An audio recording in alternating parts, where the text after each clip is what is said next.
Faites comme le petit frère Petit Dragon, les gars. Abonnez-vous.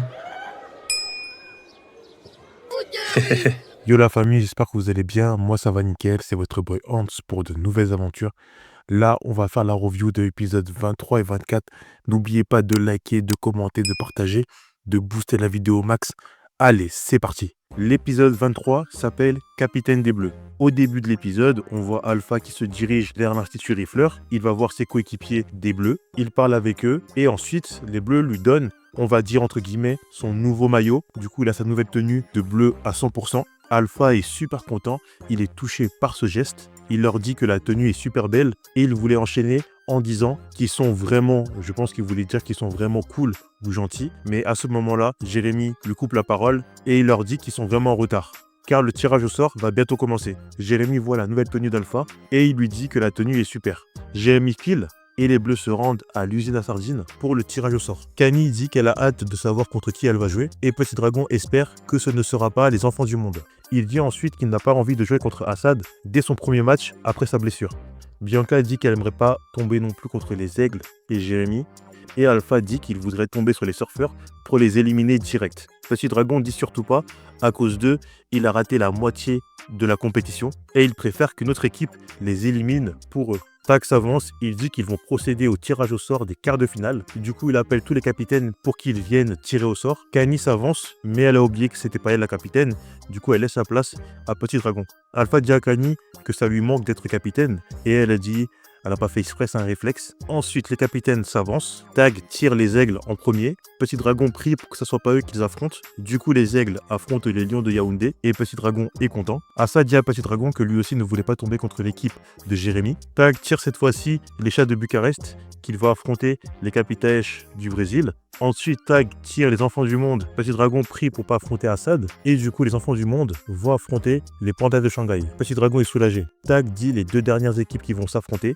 Et c'est les surfeurs contre les Bleus. Tag finit par dire que tout le monde doit se retrouver demain pour le premier match des quarts de finale. Petit Dragon est déçu d'avoir tiré les surfeurs. Du coup, le capitaine des surfeurs nargue Petit Dragon. Il se fout de sa gueule carrément. Et Kani le protège. Petit Dragon n'a pas trop aimé le fait que Kani le protège, car il aurait préféré se défendre tout seul. Le capitaine des surfeurs menace Petit Dragon. Il dit qu'il s'occupera de lui personnellement si sa maman ne vient pas le protéger. Et cela rend encore plus fou Petit Dragon. Tag prépare les quarts de finale dans le bureau de Monsieur Arnold et Golmechi arrive. Elle lui, il casse la tête. Golmechi menace Tag, il dit qu'il a mis des policiers partout, dans toutes les rues de Port-Marie, et s'il n'y a pas de rue, il n'y aura pas de foot de rue. Il dit bonne journée à Tag, il se barre, et on voit Rico derrière qui est grave content. Pradé encourage Tag de loin, ils font un petit signe. Petit Dragon arrive, il voit Kani qui s'entraîne déjà, il lui dit tu t'entraînes déjà, l'entraînement n'est pas maintenant. Et Kani dit qu'elle sait, mais elle aime bien s'entraîner un peu avant pour préparer les tactiques. Enfin, c'est ce qu'elle faisait avant. Petit Dragon dit à Kani qu'elle va être tranquille maintenant, car il a créé une stratégie pour affronter les surfeurs. Kani lui dit c'est génial, et comment ils vont éliminer ces brutes. Petit Dragon dit que le but, c'est vraiment d'éviter qu'un des Bleus se blesse dès les quarts de finale. Du coup, ils vont jouer la défense, et Alpha sera en pointe tout seul. C'est vraiment une stratégie, excusez-moi du terme, de merde. Kani n'est pas convaincue, mais elle prend sur elle, elle dit que c'est lui le capitaine. Les Bleus s'entraînent. Alpha applique les règles de Petit Dragon et il n'arrive pas à passer 3 joueurs. Petit Dragon récupère le ballon et Alpha, pris de colère, il dit à Petit Dragon que sa stratégie est nulle et que maintenant il ne joue plus perso. Petit Dragon lui dit du calme, c'est pas l'état d'esprit qu'il faut avoir. Alpha dit que ça sert à rien qu'il soit tout seul et que c'est tous ensemble qu'ils vont marquer un but. Carrément entendre Alpha qui dit ça, c'est incroyable. J'aurais jamais pensé ça. Franck ajoute qu'il n'a pas besoin de tout le monde en défense. Quand il est au cage, il peut gérer. Petit Dragon répond qu'il sait ce qu'il fait. Et Kani, pour pas qu'il y ait d'embrouille, elle dit qu'ils vont suivre ses directives. Et là, Petit Dragon fait le malin, il fait « C'est ça, ça c'est le bon état d'esprit. » Il se prend pour qui? C'est vraiment un fou ce petit. Il leur dit « Allez, on y retourne. » Et il rajoute que les réflexes d'Alpha vont revenir tout seuls. Alpha envoie un message à Bianca et Franck pour qu'ils le rejoignent devant chez lui sur un banc et il leur dit qu'il faut qu'ils parlent. Il dit qu'ils se sont entraînés des heures et qu'il n'a pas marqué un but. Et s'il ne marque pas de but, c'est l'élimination assurée. Bianca avoue qu'elle s'est habituée aux entraînements de Kani et Franck dit 3 en défense c'est trop. Alpha dit que tous les 3 sont d'accord et qu'il faut qu'ils aillent lui parler. Bianca dit qu'elle connaît son frère et s'il sait qu'ils ont parlé derrière son dos, de mal le prendre. Franck propose de demander à Kani de lui parler car en tant qu'ancienne capitaine, elle aura plus de poids en lui parlant. Alpha dit qu'elle avait l'air d'accord lors de l'entraînement et qu'il pense pas qu'elle va réussir à le faire changer d'avis. Bianca dit si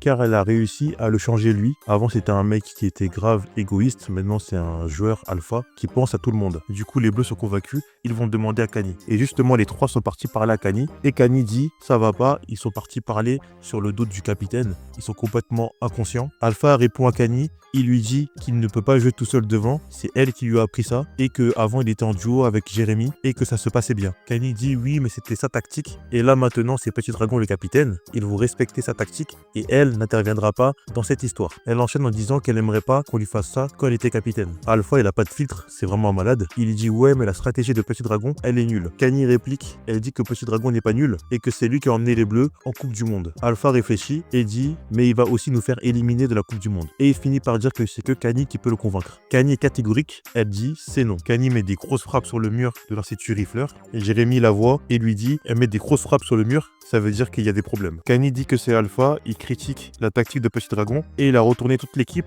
contre Petit Dragon. Jérémy demande pourquoi et il demande ensuite sa stratégie n'est pas bonne et Kani dit que c'est pas ça vraiment le problème et qu'il faut juste respecter sa tactique. Jérémy dit que si sa tactique est nulle et qu'il risque l'élimination, c'est un gros problème. Et Tag arrive, il prend le ballon et il shoot grave fort le ballon sur le mur de l'Institut Rifleur. Là ça veut dire qu'on a Tag et Kani qui sont vraiment vénères. Jérémy dit eh bah on dirait que c'est pas ton jour à toi aussi. Tag dit que toute la journée il a cherché un terrain pour jouer les quarts de finale mais malheureusement il a rien trouvé à cause de Golmessi qui a mis des policiers dans toutes les rues. Kani dit en parlant à Jérémy, il n'y a que des problèmes. Jérémy dit à Kani que elle a une solution simple, il faut qu'elle parle à Petit Dragon et qu'elle dise le mécontentement de ses coéquipiers à Petit Dragon. Kani dit hors de question, c'est exactement ce que Petit Dragon faisait quand elle a pris sa place. Il remettait toutes ses décisions en question et elle a détesté ça. Jérémy dit là c'est autre chose, il risque l'élimination et qu'un bon capitaine doit savoir se remettre en question. Kani dit ok mais tu connais Petit Dragon et son caractère. Jérémy répète, il lui dit c'est les quarts de finale, vous devez pas prendre le risque de perdre. Et il dit ensuite si elle est d'accord avec le reste de l'équipe, elle doit faire blocus. Kani dit que Jérémy a raison,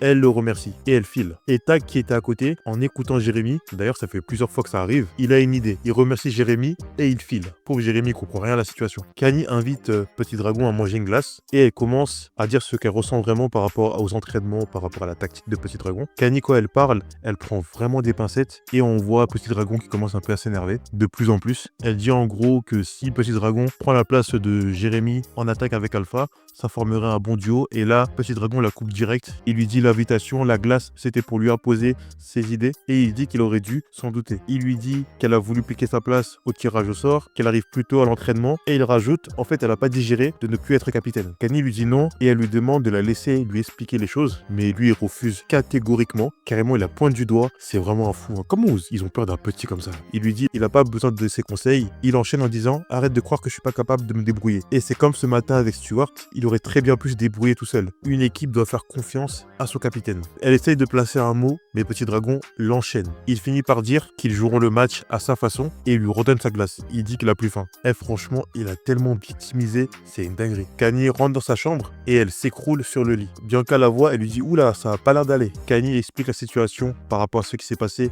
avec Petit Dragon. Bianca s'excuse, elle dit qu'elle est désolée. Ils auraient pas dû lui demander d'aller parler à Petit Dragon. Bianca enchaîne et elle dit qu'elle connaît son frère. Il est impulsif mais ça va pas durer. Kani dit peut-être mais qu'ils avaient raison sur une chose, c'est que la stratégie, elle la sent pas aussi. C'est pas leur jeu, mais elle se dit en même temps que Petit Dragon, il sait ce qu'il fait, c'est un grand stratège. Il a étudié toutes les équipes adverses quand il était blessé. Kani ne sait pas vraiment ce qu'elle doit faire. Soudain, elle a une idée. Elle propose qu'ils fassent tous en sorte de montrer qu'ils sont derrière lui. Bianca accepte. Le lendemain, Alpha demande à Kani, alors tu lui as parlé? Et Kani dit, comme on l'avait deviné, il a pris super mal. Et maintenant, ce qu'ils vont faire, c'est qu'ils vont l'écouter et lui montrer qu'ils sont derrière lui. Ils vont faire en sorte de montrer que c'est lui le capitaine. Alpha dit que c'est n'importe quoi et il dit à Petit Dragon qu'il faut qu'il parle. Alpha, il est vraiment franc. Il lui dit cash, sa stratégie ne marche pas et qu'ils gagneront pas le match s'il joue comme ça. Petit Dragon demande à Alpha si c'est Kani qui lui a demandé de venir lui parler. Alpha dit non et Petit Dragon il enchaîne. Il dit je suis capitaine et je connais les équipes par cœur et qu'il a étudié le jeu de chaque équipe et il sait ce qu'il fait. Kani dit qu'elle leur a dit qu'il faut faire confiance à notre capitaine. Bianca et Franck acceptent et Petit Dragon finit par dire qu'ils vont gagner le match et sans blessure. Alpha n'est pas convaincu, il dit à Kani qu'elle les a emmenés jusqu'en quart de finale et elle va les regarder perdre sans agir. Kani dit à Alpha dis pas ça et Alpha se barre. Rico énumère les endroits où il n'y a pas la police. Il veut commencer par Lucine à Sardine, mais Pradek, franchement c'est un bon, il fait tout pour le détourner. Il lui dit de partir à un autre endroit. Et Rico l'écoute parce que les arguments de Pradek sont bons. Petit Dragon explique la stratégie stratégie au bleu et Kanye le soutient. Elle dit en gros, allez tout le monde derrière notre capitaine. Elle motive tout le monde et Petit Dragon la regarde, il est pas content parce qu'il sent qu'elle reprend son rôle de capitaine. Petit Dragon dit, c'est ce qu'il allait dire et il part. Kanye est dépassé. Tag introduit les deux équipes comme d'hab, vous avez l'habitude. Requin siffle le match et c'est parti. Le match commence. Stewart fait la misère à Petit Dragon et la stratégie de Petit Dragon ne marche pas du tout. Alors, pas du tout. Les surfeurs dominent la première partie du match. Alpha prend cher parce qu'il est le seul en attaque. Du coup, les surfeurs le tacle, ils récupèrent toujours le ballon. Alpha est dépassé. Stewart récupère le ballon et il marque le premier but. Il y a 1-0 pour les surfeurs. Kanye et Petit Dragon motivent les bleus et Stewart nargue Petit Dragon. Il lui dit ouais, continue comme ça nous va très bien. Les bleus décident de jouer normalement, sans suivre la tactique de Petit Dragon, et Alpha marque un but. Il y a un partout. Après le but, tu vois Stewart qui bouscule Petit Dragon. Et Stewart, il prend vraiment Petit Dragon comme son petit peu. C'est une dinguerie. Après le but, les bleus se félicitent, mais Petit Dragon n'est pas content. Il leur dit on peut pas prendre le risque qu'un bleu se fasse blesser avant la finale, et en plus, ils l'ont laissé tout seul contre Stewart. Alpha qui se laisse pas faire, il leur dit, c'est grâce au collectif qu'ils ont marqué ce but. Il lui dit qu'il n'est pas capitaine, mais normalement c'est ce qu'ils doivent faire, non? Petit Dragon dit, t'as raison, t'es pas capitaine, et tout ce qu'il fait c'est pour l'équipe. Kanye a failli se faire blesser, alors ils doivent suivre sa stratégie, même si ça leur plaît pas. Pendant ce temps, Rico fait tout pour savoir où est le prochain match de foot de rue, et j'ai l'impression de dire cette phrase à chaque fois, tellement qu'il est nul. Pradé lui propose d'aller voir dans les catacombes, parce que pendant les qualifs de la Coupe du Monde, ils avaient fait un match là-bas, et du coup Rico tombe dans le panneau. Encore une fois, Pradé c'est un goût.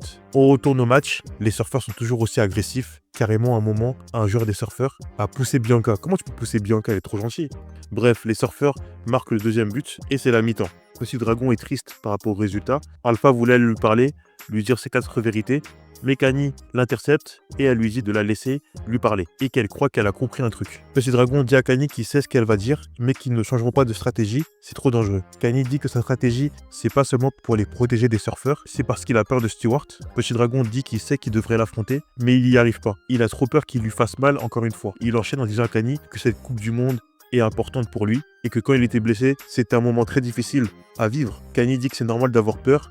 Stewart c'est une brute, mais ils auraient compris, ils sont ses amis. Petit Dragon dit qu'il sait, mais il avait honte d'avoir peur. Il remercie Kanye et il dit que Stewart sait qu'il a peur et qu'il joue en attaque exprès parce que de base c'est un défenseur, parce qu'il a compris que Petit Dragon a peur de lui. Kanye réfléchit et elle propose de prioriser l'attaque. Petit Dragon dit qu'il peut pas. Kanye dit que s'il ne joue pas en attaque, Stewart lui va rester en attaque et va continuer à martyriser Petit Dragon. Ils ne peuvent pas laisser Alpha tout seul en attaque et qu'il faut reformer un binôme, comme il faisait avec Jérémy. S'il le sent pas, c'est elle qui va monter en attaque. Petit Dragon lui demande si elle ferait ça. Elle lui dit bien sûr, Bianca pourra jouer milieu et si Stewart veut l'attaquer, tout le monde redescend. Petit Dragon remercie Kanye et Kanye lui dit allez, va expliquer la nouvelle stratégie à ton équipe. Kanye c'est vraiment la grande sœur. Petit Dragon explique la stratégie aux bleus, ils font leur cri de guerre et c'est parti. Du coup vous l'avez deviné, les bleus jouent collectif et ils marquent un but. Du coup il y a 2 partout. Entre temps Rico est à la place Petralcha avec Pradé. Il sort des catacombes, évidemment il a vu personne là-bas. Il dit à Pradé c'est bon maintenant, il file à l'usine à sardines. Et Pradé prend son téléphone et prévient Tag. Tag est au courant, du coup Requin arrête le match. La police arrive devant l'usine à sardines et par rapport au plan qu'il avait quand il avait parlé avec Jérémy, il va faire un bloc pour pas que la police entre dans l'usine à sardines. Parce que si la police ne prend pas en flagrant délit les joueurs de foot de rue, bah malheureusement, cela ne compte pas. Parce qu'il faut qu'il voit de lui-même un match de foot de rue et qu'il l'arrête pour que cela soit pris en considération par Golmetti. Pendant que toutes les équipes de foot de rue font un bloc, le match continue. Les surfeurs tirent au but de Franck, mais Franck arrête le ballon. Petit Dragon, qui a combattu sa peur, affronte Stewart. Il joue en 1-2 avec Alpha, il récupère le ballon, il met une frappe de ouf, on dirait un Super Saiyan. C'est Neri avec ses cheveux et tout, et but pour les bleus. Requin siffle la fin du match et les bleus emportent le match 3-2. Rico demande à toutes les équipes de foot de rue, dont Tag et Jérémy, de s'écarter. Le match est déjà fini, heureusement. Rico ne voit rien. Et du coup, comme il les a pas pris sur le fait, cela ne compte pas. On est à l'Institut Riffler. Les Bleus remercient Petit Dragon par rapport à sa stratégie. Petit Dragon dit que c'est pas lui qu'il faut féliciter, c'est Kanye. Petit Dragon dit à Kanye qu'elle a agi comme une vraie capitaine et qu'elle devrait reprendre sa place. Kanye dit que c'est lui le capitaine des Bleus. Petit Dragon dit à Kanye que tout ça c'est grâce à elle, le changement de stratégie, sa motivation pour vaincre sa peur et qu'elle a compris tous les problèmes et qu'elle a trouvé une solution. Bianca dit que Petit Dragon a raison et qu'elle est toujours là pour eux. Elle les comprend toujours. Alpha dit qu'il en est la preuve. Sans elle, il serait pas le joueur qu'il est aujourd'hui. Petit Dragon dit, tu vois, on est tous d'accord. Et il finit par dire que c'est elle, la capitaine des Bleus. Kanye dit, s'ils sont tous d'accord et s'ils insistent, elle reprend son rôle de capitaine. Et c'est la fin de l'épisode. C'est parti pour la review. Alors franchement, l'épisode était super cool. Là, on commence à vraiment avancer dans l'histoire. On est vraiment sur la fin. Commençons par Petit Dragon. Petit Dragon, franchement, dans cet épisode, il m'a pas vraiment énervé en vrai. En vrai, il a vite compris le problème. La preuve, il a nommé Kanye capitaine parce qu'il a constaté, peut-être par rapport à sa blessure, qu'il n'était plus dans le coup, entre guillemets. Comme Kanye était là pendant sa blessure, elle a commencé à s'installer comme capitaine. Et franchement, elle a apporté au rôle de capitaine une plus-value que Petit Dragon ne peut plus apporter, malheureusement. Et le fait qu'il a pu constater cela, ça montre qu'il a vraiment grandi. Sa peur par rapport à Stewart, elle est compréhensible parce que c'est Stewart qui l'a blessé. Et le fait qu'il a un traumatisme quand il le voit et que si, par exemple, il refait une faute sur lui, il ne pourra plus jouer au foot de rue, ça le tétanise. Et comme vous savez, Petit Dragon, le foot de rue, c'est tout pour lui. Et franchement, c'est compréhensible. Je commence à re-aimer Petit Dragon, enfin. Il redevient un bon personnage. Ensuite, on a Alpha. Il a fait que péter un plomb parce que Petit Dragon avait fait une stratégie qui était vraiment nulle. Mais ce qui est bien d'un côté, c'est que lui, il n'a pas de filtre. Dès qu'il y a un truc qu'il n'aime pas, il le dit. C'est une bonne chose. Et c'est un peu grâce à lui que Kanye a pu prendre son courage à deux mains et dire à Petit Dragon que sa stratégie est nulle. Tiens, passons à Kanye. Kanye avait peur de blesser Petit Dragon. Elle s'est mise à sa place parce qu'elle n'aimerait pas qu'on lui fasse pareil. C'est-à-dire qu'on vienne la déranger quand elle fait une stratégie, qu'on lui dit que c'est pas bien, qu'on lui dit quoi faire. Elle n'aurait pas aimé ça. Enfin, du moins, elle n'aurait pas aimé qu'on parle d'elle quand elle n'est pas là. Le personnage de Kanye, c'est vraiment un beau personnage parce qu'elle se met à la place des autres. Elle conseille tout le monde. Elle a conseillé Petit Dragon quand il avait peur. Elle lui a même donné une stratégie pour qu'il le dise à l'équipe. Elle comprend ce que les gens traversent, elle se met à leur place. Et c'est les qualités pour être un bon capitaine. Franchement, ce perso, je l'aime beaucoup. Franck et Bianca, comme d'hab, ils ont suivi le vent. Et Tag, encore une fois, il a trouvé une stratégie pour sauver le match. Il a fait un bloc. C'était une bonne idée. Rico, comme d'hab, toujours aussi nul. Je pense qu'il va jamais y arriver. S'il arrive à arrêter un match de foot de rue, franchement, ce serait une dinguerie. Mais je pense pas, il est tellement nul. Ensuite, les surfeurs, ils ont rien fait de ouf. Ils ont fait ce qu'ils font d'habitude. C'est-à-dire faire des fautes, se plaindre. Stewart, il a fait que de menacer Petit Dragon. Comme d'hab, c'est l'une des équipes franchement la plus nulle du mondial. Je sais même pas comment ils ont fait pour arriver jusqu'à là. Ils ont dû magouiller comme d'hab et faire beaucoup de fautes. Bref, eux ils sont éliminés enfin. Voilà, en tout cas globalement, c'était un bon épisode, j'ai bien aimé. Surtout la mentalité de Petit Dragon, le fait d'accepter ses erreurs et aussi Kanye, la grande sœur, qui arrive à régler 90% des problèmes des Bleus. Bref, c'est parti pour le résumé de l'épisode 24. L'épisode 24 s'appelle « La fin des mensonges ». Au début de l'épisode, on voit Franck qui est dans le bureau de son entraîneur. Il le félicite par rapport à ses prouesses en tant que goal dans l'équipe de l'Olympique. Et soudain, son entraîneur lui dit qu'il a reçu un appel de Shooter et Shooter lui a dit qu'il a continué le foot de rue malgré qu'il lui a interdit. Franck essaye de s'expliquer, mais personne ne l'écoute. Du coup, on voit ses parents, on voit les Bleus et tout le monde lui reproche des choses. Mais en fait, c'était un cauchemar. Et heureusement. Du coup, Franck se réveille en sursaut et il se rendort. Franck va dans le restaurant de ses parents. Il leur dit qu'il avait envie de prendre le petit déjeuner avec eux. Il a ramené des croissants. Sa mère dit qu'il a l'air fatigué. Franck dit ça va, mais c'est juste que les entraînements à l'Olympique le fatiguent. Pour continuer de progresser, il se donne à 200%. Son père dit que c'est bien de se donner des objectifs. Lui, il dit que ses objectifs, il les a atteints grâce aux efforts de lui et sa femme. Il lui dit de regarder le restaurant. Il est fier de ce qu'il a bâti. En parlant d'efforts, sa mère dit qu'il ferme le restaurant une fois par semaine pour qu'ils aillent jouer au Mahjong. Retenez bien cette information. Franck dit qu'il espère avoir hérité de leur courage. Son père dit qu'il est travailleur et honnête. Et on voit Franck qui a un air triste. On arrive à la cantine et Bianca demande où est Franck. Petit Dragon dit qu'il a quitté la chambre très tôt ce matin. Kanye dit entre le foot de rue et l'Olympique, il a un rythme de fou et elle espère qu'il va tenir le coup. Les enfants du monde arrivent et Assad demande aux Bleus s'ils sont prêts pour la demi-finale. Une joueuse des enfants du monde, elle dit cette fois-ci il n'y aura pas de match nul entre eux. Petit Dragon dit évidemment parce qu'ils vont gagner. Et Assad dit je ne serai pas aussi sûr à ta place. Kanye dit que leur botte secrète a été efficace mais elle ne marchera pas une deuxième fois. Et une autre membre des enfants du monde, elle dit l'ancienne botte secrète mais la nouvelle vous la connaissez pas. Petit Dragon est étonné, il dit quoi? Ils ont une nouvelle botte secrète? Kanye pense que c'est du bluff. Si c'est des vrais, pourquoi ils ont divulgué cette information? Elle dit qu'ils cherchent à les déstabiliser. Bianca lui demande comment elle est aussi sûre. Et Kanye dit qu'elle a du flair pour détecter les mensonges. Et elle dit que ça, c'en était un gros. Et tout le monde rigole. On est sur le terrain à l'Olympique et on voit Franck qui fait des arrêts de ouf. Il se prend pour Neuer ou quoi? Son entraîneur est content de lui. Il dit s'il continue comme ça, tous les plus grands clubs voudront de lui. Franck le remercie et il dit qu'il a encore du mal au niveau des dégagements. Son entraîneur dit qu'ils vont travailler ça cet après-midi, mais pour l'instant, il doit aller manger. Franck file à l'Institut Riffler et il croise Shooter et Jam. Shooter dit à Franck qu'il tombe bien et qu'il voulait lui parler. Il lui dit qu'il a besoin d'une salle pour accueillir tous ses potes. un lieu central comme le restaurant de ses parents. Franck lui dit désolé, il n'est pas loué. Shooter le menace, il lui dit qu'il doit lui donner les clés gratos, sinon il va tout dire à son coach.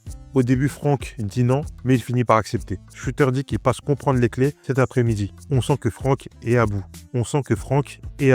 Les requins du port informent Requin et Tag par rapport aux lieux qui sont surveillés par la police. Tag dit à Requin que Golmetti a un œil sur tous les lieux habituels où il y a des matchs. Tag dit à Requin qu'il faut continuer à chercher un lieu. Pendant ce temps, on arrive à l'Institut Rifleur. Les Bleus s'entraînent au vu du match contre les enfants du monde. Et Franck commence à avoir des hallucinations. Il commence à voir Shooter un peu partout. Shooter l'a traumatisé. Carrément, l'enfant des gens commence à avoir des hallucinations. C'est une singerie. Du coup, Alpha a le ballon, il met une grosse frappe. Et comme Franck a des hallucinations, il n'a pas vu le ballon. Alpha se vante. Il dit à Franck qu'il n'a pas vu arriver celle-là. Bianca récupère le ballon. Et elle demande à Franck si tout va bien. Elle ajoute qu'il a l'air ailleurs. Et Franck, comme d'hab, il dit que ça va. Il est un peu dans les vapes par rapport à l'entraînement qu'il a eu tout à l'heure à l'Olympique. Les Bleus ont fini l'entraînement et Alpha reçoit un appel. À l'appareil, c'est Jam et il propose à Alpha de venir à la fête de Shooter. Alpha dit qu'il est déjà passé à autre chose et que Shooter et lui, c'est terminé. Jam dit à Alpha, allez, arrête de faire ton rabat-joie.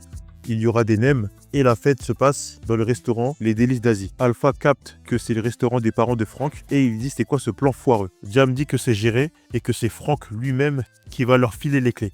Alpha dit à Jam que c'est un gros mytho et que Franck ne fera jamais un truc pareil. Jam dit c'est moi le mytho, mais tu connais pas Franck, il cache bien son jeu. Et il enchaîne, il dit à Alpha, tu sais quoi, oublie ma proposition, tu n'es plus invité à la fête. Et il raccroche. Alpha va direct voir Franck et il demande s'il y a une histoire avec Shooter. Franck comme d'hab, il nie et Alpha dit ne me prends pas pour un idiot, je sais qu'il se passe un truc. Kanye leur dit qu'il y a une corvée de ménage à la cantine. Franck continue à nier, il veut se barrer, mais Alpha ne le laissera pas partir tant qu'il n'a pas dit la vérité. Franchement, c'est un bon pote, Alpha.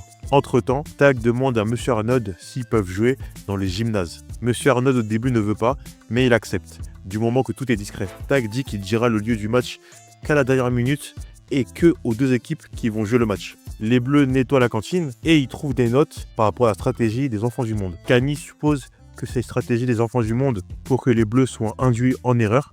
Et du coup, elle jette ça à la poubelle. Elle dit à Petit Dragon et Bianca de faire confiance à son flair. Alpha arrive avec Franck. Il dit à tout le monde qu'il y a une réunion de crise. Franck a quelque chose à leur dire. Franck raconte tout par rapport au fait qu'il n'a pas dit à son coach qu'il joue au foot de rue. Tout le monde est choqué. Il raconte en gros qu'il n'a pas tout dit à son entraîneur. Il l'a caché. Petit Dragon dit qu'un jour il pourra le savoir. Et Kanye ajoute que les mensonges finissent toujours par se savoir. Petit Dragon a une bonne idée. Il dit la meilleure chose, c'est de tout lui avouer avant qu'il ne découvre de lui-même. Parce que comme vous savez, s'il découvre cela avant que le mondial soit fini, bah Franck sera viré de l'Olympique. Parce qu'il ne peut pas jouer chez les Bleus et à l'Olympique.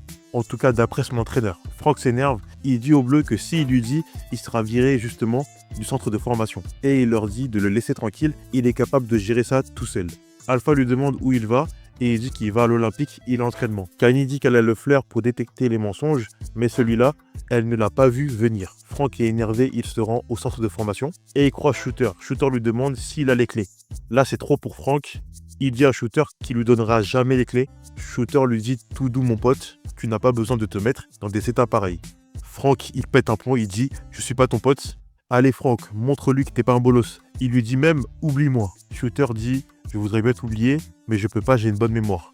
Il redemande des clés à Franck, ou sinon il va tout raconter à son coach. Franck dit non, tu vas rien raconter, car il va tout dire à son coach de lui-même. Et il part. Shooter est choqué, car il sait qu'il ne pourra plus avoir une emprise sur lui. Franck est devant l'Olympique, il est motivé à dire la vérité à son coach. Il toque et il rentre dans le bureau de son coach. Il lui dit qu'il faut qu'il lui parle. Le coach lui dit qu'il est occupé et qu'ils vont voir ça après l'entraînement. Franck dit en fait il aimerait bien lui parler avant. Le coach dit qu'il sait que ça peut attendre et que là il est occupé. Et là Franck direct dit la vérité, sans filtre. Il dit à son coach qu'il participe au mondial de foot de rue. Son coach il écrivait sur le tableau, il s'est directement arrêté et lui dit cache que t'avais interdit de faire ça. Franck dit qu'il sait, mais abandonner le mondial c'est abandonner ses amis. Et ça c'est pas possible. Il réplique en choisissant tes amis, c'est le club que tu abandonnes. Il serait pas un peu toxique lui ? Il dit que tous ses efforts doivent être investis dans le club et que le reste n'a pas d'importance. Les Bleus interviennent et Petit Dragon dit que le coach a raison. Et Petit Dragon enchaîne, il dit c'est exactement ce que Franck a fait. Il s'est investi corps et âme dans ce rôle de gardien. Kanye rajoute qu'il allait au centre de formation, il progressait et il jouait au foot de rue et progressait aussi. Petit Dragon finit par dire que sans le foot de rue, il ne serait pas le gardien qu'il est aujourd'hui. Le coach reconnaît cela. Il dit que Franck a fait des progrès incroyables ces dernières semaines, mais on ne reconnaît pas un grand joueur à ses seules performances. Il doit être discipliné, loyal et honnête. Franck dit qu'il va se rattraper, les larmes aux yeux. Le coach dit qu'il est déçu de Franck et que ses parents recevront un courrier qui indique que Franck est renvoyé du centre de formation. Il leur demande de disposer. Franck qui est en larmes, il part. Bianca demande à Franck comment il se sent. Franck dit que bizarrement, il se sent assez bien car il n'est plus obligé de garder ce secret qui est lourd. Et il dit que surtout, quand Shutter l'a découvert, il en a bien profité. Et tout le monde est choqué. Et là, Franck balance tout encore une fois. Il dit à quel point Shutter l'a harcelé. Pendant que Franck raconte tout, Bianca a une idée. Elle court et elle dit qu'elle revient aussi vite que possible. Et on voit Bianca qui toque à la porte du bureau du coach et elle demande à lui parler. Et la scène se coupe. Pendant la nuit, Kanye n'arrive pas à dormir et elle récupère les notes de la stratégie des enfants du monde dans la poubelle de la cantine. C'est elle qui l'avait jeté, mais là elle le récupère parce qu'elle n'arrive pas à dormir. Elle veut savoir quelle est la stratégie des enfants du monde pour le match de demain. On est devant le gymnase. Les deux équipes attendent Tag pour commencer le match. Tag arrive, il ouvre la porte du gymnase. Les deux équipes rentrent et il prévient les membres de l'équipe des requins du port de bien surveiller et de faire rentrer personne. Et les bleus font la stratégie par rapport au match. Kanye dit de bien surveiller Hassan, qui est rapide, et elle dit également de surveiller une autre joueuse des enfants du monde, mais que généralement, elle n'est pas très flamboyante, elle fait juste des passes à Assad. Tag filme le match parce que Bianca, juste avant de rentrer dans le gymnase, elle lui avait demandé de filmer. Vous allez comprendre plus tard. Requin siffle le début du match et c'est parti. Les enfants du monde dominent le match parce que, à cause de Kanye qui a fait stratégie par rapport aux notes qu'elle a vues, mais évidemment les notes étaient fausses. Certains joueurs, les enfants du monde, ont mis des fausses notes pour induire en erreur les bleus. Hassan n'était pas au courant. Pendant la première période, les enfants du monde dominent le match. Les enfants du monde marquent le premier but. D'ailleurs, c'est la fille dont Kanye parlait qui a marqué le but, celle qui faisait que des passes pour Assad. Finalement, elle est devenue un élément clé de ce match. C'est la mi-temps. Les enfants du monde disent à Assad qu'ils ont piégé les bleus par rapport à une fausse stratégie. Et on voit Assad qui est pas très content de ça. Je pense que pour lui, c'est un peu de la triche. Kanye, pendant ce temps, avoue tout aux bleus. Elle s'excuse car elle a regardé les notes. Elle aurait pas dû. Alors que c'est elle qui a dit que c'était une stratégie pour les induire en erreur. Petit Dragon, c'est vraiment bon. Il lui dit pas grave. Oublie tout ce que tu as vu. Kanye dit qu'il a raison et qu'il reparte sur la stratégie de base et qu'il leur reste une mi-temps pour renverser le score du match. La deuxième mi-temps commence et les bleus jouent par rapport à la stratégie qu'il y avait de base. Alpha récupère le ballon. Comme d'hab, il fait du sale. Il fait la passe à Bianca. Bianca fait semblant de mettre une tête, mais en fait c'était pour Kanye et Kanye met une grosse frappe et but. Il y a un partout. Les enfants du monde font l'engagement. Ils arrivent à traverser tout le terrain. Ils mettent une frappe et Franck fait un arrêt à la Héloïse incroyable. Après ça, Franck, il arrête tellement de tirs, on dirait vraiment Neuer cette fois-ci. Et dites-vous que pendant ce temps, Tag a filmé. Ça veut dire qu'il a filmé que des masterclass. Du coup, Franck voit que le gardien adverse est avancé et du coup, il met une grosse frappe et il marque. But pour les bleus. Et c'est la fin du match. Il y a 2-1 pour les bleus. Les bleus sont qualifiés pour la finale. Assad félicite les bleus. Kanye dit bravo à eux, ils ont été des adversaires coriaces. Et Assad dit pas assez. Et qu'il lui reste plus qu'à les encourager pour la finale. Petit Dragon dit qu'il peut compter sur eux. Bianca et Franck sont sur les marches de l'Institut Riffler. Et Franck reçoit l'alarme de son entraînement à l'Olympique. Juste après, il y a son coach qui arrive. Le coach est venu féliciter Franck par rapport à sa victoire. Franck est étonné, il lui demande comment il a fait pour voir le match. Il dit que Tag a tout filmé et qu'il lui a envoyé la vidéo. Et que c'était une idée de Bianca. Bianca a aussi parlé de Shutter à son coach. Son coach s'en veut parce qu'il n'avait pas remarqué que Franck se faisait harceler. Et aujourd'hui se rend compte des difficultés que Franck a traversées. Son coach dit qu'il peut revenir à l'Olympique et qu'il peut finir le mondial. Et il lui fait une dérogation pour qu'il puisse finir le mondial de foot de rue. Franck est content et serre son coach dans ses bras. Son coach dit que tout est bien qui finit bien et Franck dit c'est pas encore fini. Du coup, Franck va dans le bureau de Monsieur Arnaud avec ses parents et il avoue tout par rapport à l'harcèlement qu'il a subi de la part de Shutter. Ses parents sont en larmes parce qu'ils savaient pas du tout. J'avoue, c'est assez triste. Je souhaite à aucun parent de connaître ça et à aucun enfant d'ailleurs. Toute la famille se serre dans les bras. Et c'est la fin de l'épisode. C'est parti pour la review. Alors franchement, cet épisode, c'est un soulagement. Après l'avoir vu, je me sens bien parce que Franck a enfin dit la vérité. C'est un truc qui dure depuis l'épisode 2, je crois. C'est enfin terminé. Shutter, je pense qu'il va être viré de l'établissement. Donc merci à Franck d'avoir mis fin à cet harcèlement qui a duré. On va commencer, d'ailleurs par Franck. Franck, enfin, il a tenu tête à Shutter. Je pensais presque qu'il allait jamais le faire. Là, je suis content. Carrément, il lui a dit « Ouais, je suis pas ton pote et je vais tout dire au coach. Comme ça, tu vas arrêter l'harcèlement. » En gros, il lui a dit ça. Pardonnez-moi du terme, mais il a porté ses couilles. Respect à Franck. Et aussi, il a eu le courage de tout dire à son coach. Après, les Bleus sont intervenus pour l'aider, c'était une bonne chose. Mais il a eu le courage de base de le dire. Franchement, chapeau. Et pendant son match, il a fait des arrêts incroyables. Ah, c'était vraiment son épisode. Et je suis fier de lui. Et il remonte dans mon estime. Ensuite, on a Kani qui a vu la stratégie des enfants du monde. Au début, elle a fait la meuf qui n'est pas intéressée. Mais carrément, elle n'arrivait pas à dormir de la nuit. Elle a récupéré ça dans la poubelle. La poubelle, elle est sale. Elle a mis ses mains dedans. Elle a pris le carnet. Non, la curiosité, franchement, c'est un vilain défaut. Et en plus, ça lui a servi à rien. Parce que les enfants du monde se sont foutus de sa gueule. Clairement. Du coup, à la mi-temps, c'est bien, c'est excusé. Elle sait qu'elle n'aurait pas dû faire ça. Et Petit Dragon l'a pardonné. En parlant de lui, on va parler de Petit Dragon. Franchement, il a été compréhensif. Il a aidé Franck, il a conseillé. Il a aussi pardonné rapidement Kani. Alors qu'avant, il se serait potentiellement énervé. Là, il est plus apaisé depuis qu'il rejoue au foot. Du coup, son humeur changeante, c'était vraiment par rapport à son entorse. Mais là, comme il va mieux, on retrouve le Petit Dragon qu'on connaît et qu'on aime. Bianca, super perso, elle est partie voir le coach et tout. Elle a proposé une solution pour Franck. C'est une très bonne amie. En plus, depuis, elle a gardé le secret. Elle aussi, elle doit être soulagée de ne plus garder un secret comme ça. Ensuite, on a Alpha. Alpha aussi l'a géré. Dès qu'il a entendu que Jam a dit que la fête de shooter allait se passer dans le resto de Franck, il a trouvé ça bizarre et il a directement conversé avec Franck. Il a dit, tu vas tout me dire. Tant que tu me dis pas tout, tu bouges pas. Et Franck a tout dit. Il a vraiment débloqué la situation. Et le fait que Alpha est une personne qui est dure, ça a vraiment débloqué la situation au niveau de Franck. Lui aussi, il a géré. Ensuite, on va parler des enfants du monde. Les enfants du monde, c'est une très bonne équipe. Mais malheureusement, ils ont perdu. Ils ont trouvé plus fort qu'eux. Assad, ça fait plaisir de le voir jouer au foot. Il n'a pas aimé aussi la stratégie que son équipe a fait. C'est vraiment une bonne personne. Tag, il a encore géré. Il a encore trouvé au moins le 50e plan pour contourner Gometti. Je pense qu'après le mondial, il va prendre des vacances. Parce que sa tête, elle a trop travaillé. Il a aussi aidé Bianca par rapport à Franck. Franchement, c'est un bon. Le coach aussi, il est vraiment toxique. Avant la vidéo, c'était soit tu choisis nous, soit tu choisis le foot de rue. Il n'y avait même pas d'entre-deux au début. Mais dès qu'il a vu que le petit était chaud, il a fait vas-y, je vais trouver une solution, une dérogation. Et ce coach, c'est vraiment un opportuniste. Bref, j'espère que vous avez kiffé la vidéo. N'oubliez pas de liker, de commenter, de partager, de me suivre sur tous mes réseaux. Je suis de retour chaque semaine. On va continuer sur cette lancée. Et après la dernière revue qui sera la semaine prochaine, on va enchaîner les vidéos par rapport à la saison 5. N'hésitez pas aussi à me follow sur Instagram, c'est très important. On se dit à bientôt pour de nouvelles aventures. Sayonara.